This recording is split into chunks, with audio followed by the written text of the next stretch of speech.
Noites mal dormidas, centenas de versões beta e o desafio nível hard de colocar o país no mapa mundial dos games. Conheça os criadores brasileiros que lideram esse movimento. O jogo nunca foi tão real. Vivo Fibra apresenta Game Changers. A gente rala muito pra um dia poder sair do anonimato. A gente vive de games. Poder mostrar nosso jogo pra um youtuber famoso é sensacional.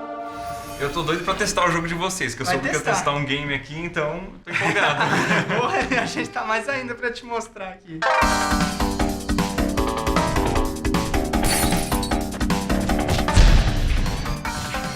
Sempre falo que desenvolver jogo aqui no Brasil é a brincadeira de nível hard, né? Pra gente trazer pra linguagem dos games, assim.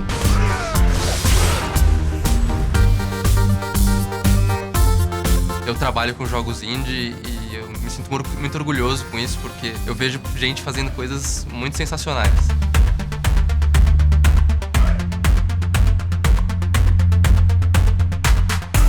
Esse aqui é o Nindim, é o nosso projeto principal, né, Edu? Tá. A gente tem diversos outros jogos menores, mas esse aqui é o nosso carro-chefe, digamos assim. Ele tá em desenvolvimento faz alguns meses já. Você vai ser o primeiro a testar a nossa... Que bom, fico feliz. Nossa build aqui.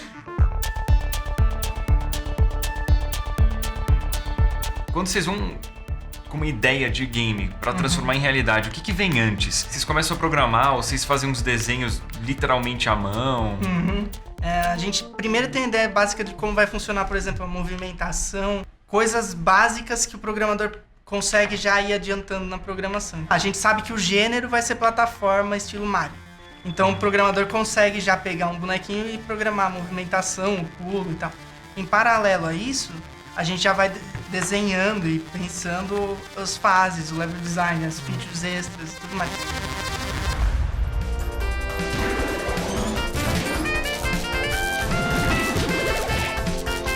O jogo tem bastante potencial. Gostei da mecânica de gameplay, das inspirações.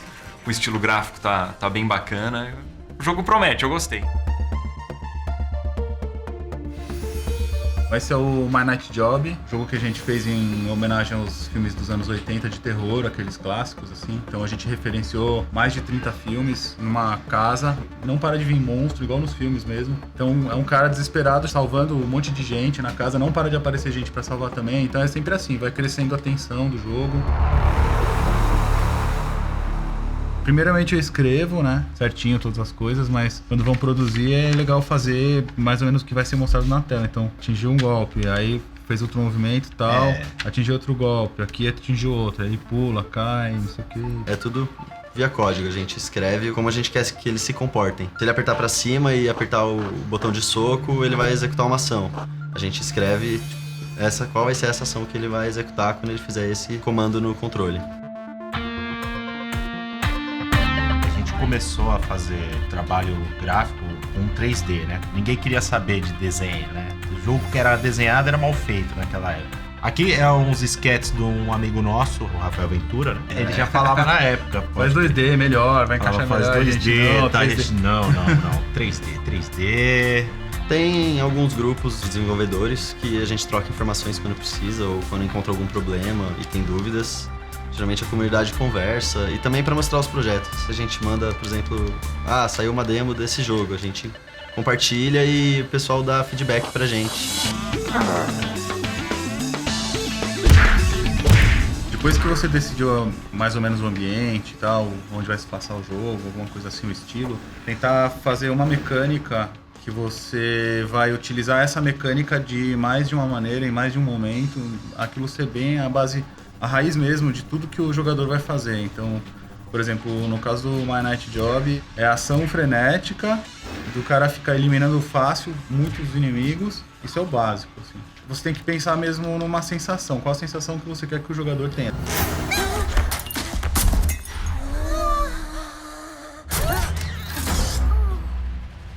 A trilha sonora num game, ela tem como função fazer com que o jogador sinta as sensações que o diretor do jogo quer que ele sinta.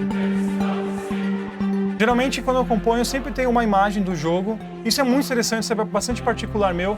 Se o jogo não tem nenhuma imagem oficial do jogo em si, o que eu faço é colocar algumas imagens da internet que remetem ao universo do jogo. Então, se o jogo se passa na floresta, eu vou pegar imagens de florestas com bastante luz do sol e coisas tipo, para ficar sempre ali me inspirando visualmente. O áudio ele ajuda o jogador a se sentir mais dentro do universo do game, junto com a arte, junto com a história. Às vezes eles também ajudam na parte de feedback, para o jogador saber que aquilo que ele fez deu certo ou deu errado, o efeito sonoro tá ali para mostrar isso para ele. Quem quiser ser compositor de games, ou sound designer de games, ou diretor de dublagem, ou trabalhar com programação de áudio para jogos, a primeira coisa que você tem que fazer, você tem que treinar o seu ouvido e treinar a sua sensação. Joga um jogo no silêncio, sem som nenhum. Logo de início, imagina aquele jogo com os sons, como que você faria aqueles sons na sua cabeça. E depois você joga com o som para ver como é que ele é. E ver o que você está fazendo de próximo, o que você está fazendo de longe. Não tem certo e errado, tem o que funciona e o que não funciona. Estou no deserto, é mesmo um calor muito forte. Tenho minha armadura, mas queria trocar por um short. Tem muita gente aqui no Brasil que não sabe que tem jogos nacionais sendo feitos, ou quando fica sabendo de jogos nacionais tem uma visão bastante preconceituosa e negativa, digamos assim, né? Está super melhorando, a gente está vendo jogos muito mais legais hoje sendo feitos aqui e sendo bem falados pela mídia, pelos youtubers, né? Muita gente tinha preconceito por jogos brasileiros e tal, né? Morre de novo. Normal.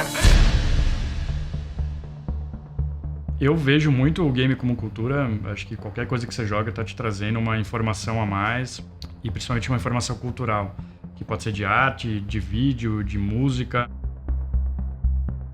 O game, ele, em algum momento, ele foi muito demonizado. Olhava-se pro game com um olhar muito negativo. O game é plataforma midiática. Ele vai ter um lado bom, ele vai ter um lado ruim. Vamos começar a olhar para esse lado bom. Como é que ele pode educar, como é que ele pode transmitir mensagens positivas, como é que ele pode ser, inclusive, vetor para a gente fazer campanha social, para a gente fazer treinamento de empresa, para a gente usar em educação.